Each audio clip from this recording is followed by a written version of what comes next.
Hi everyone, Comic Reviewer here, this time reviewing on Superboy, New 52 Comic Review.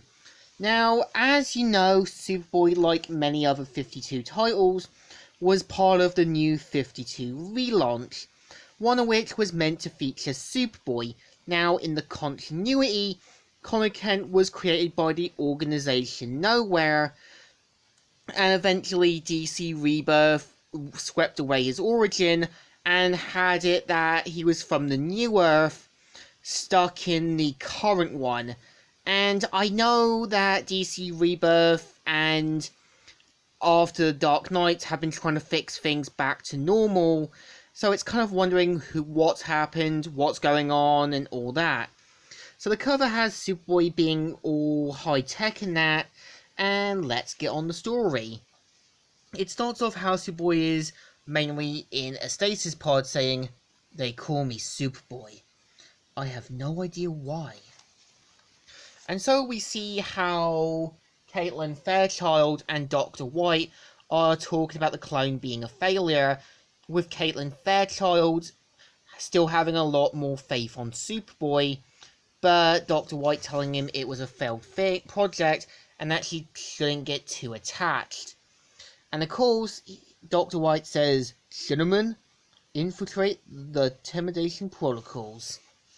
And so is about to pull the plug.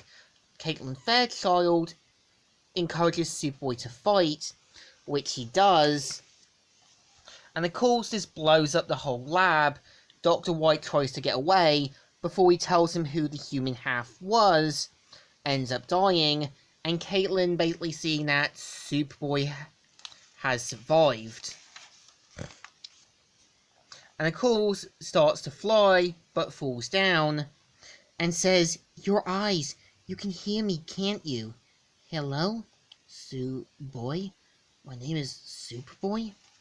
So of course, we see how Superboy has now gone to school, and we are introduced to the other students. So of course, at the first hint, we see the New 52 version of Rose Wilson, who ends up meeting him and tries to be a friend. Now, from the first sign of it, we see how Superboy and Rose ignore a woman crying for help, and this is the first time that something strange is going on, and they mainly leave.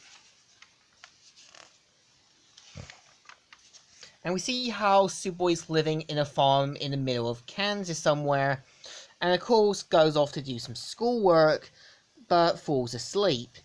And of course, it's all a virtual simulation, which Superboy is aware of, and Caitlin Fairchild isn't happy about this, and wants to find out more about why he's obsessed with this farm and that.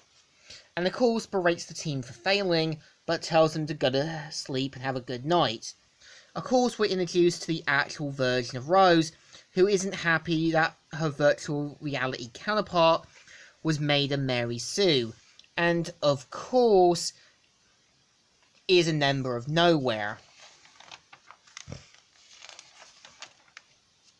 And we see how one of the Nowhere agents is secretly working with Lois Lane, giving information, but not telling her about the Superboy project. And of course, we see how Superboy is given a new suit and upgraded abilities. So of course, Dr. Fairchild finds out that the leader of Nowhere wants to talk to her. And of course, if you've read my review for the Teen Titans New 52 comic, he's basically using him as Plan B. And of course, plans to release Superboy, which you would see in one of the issues of Teen Titans. And yeah, this is the story. So issue 1 of Superboy is actually alright. Again, it's the New 52 version. Personally, I feel if I was to make the issue, I would have had it be a totally different Superboy, as an Amazo sort of Superman hybrid who's got the abilities of Superman and tries to live a life as a teenager.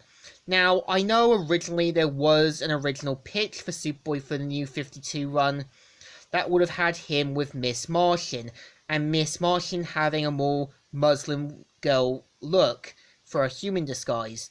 So this issue definitely deserves a thumbs up. Still good and still alright. So, Comic Reviewer here, signing out.